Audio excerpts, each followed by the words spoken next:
so that in case it rains, it doesn't overflow. Jodolo ma kanisa mar Anglikan e pacho kaendi dwaro ni piny owacho ne okaw okang' mar keto e tim singo ma ne gichiwo ne jopiny moloyo to chiwo singo ma ok chop kare.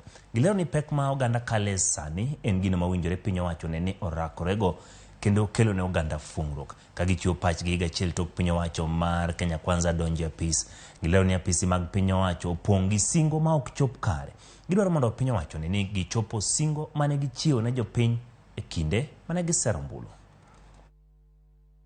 We applaud the ongoing bipartisan talk between Kenya Kwanza and Azimio.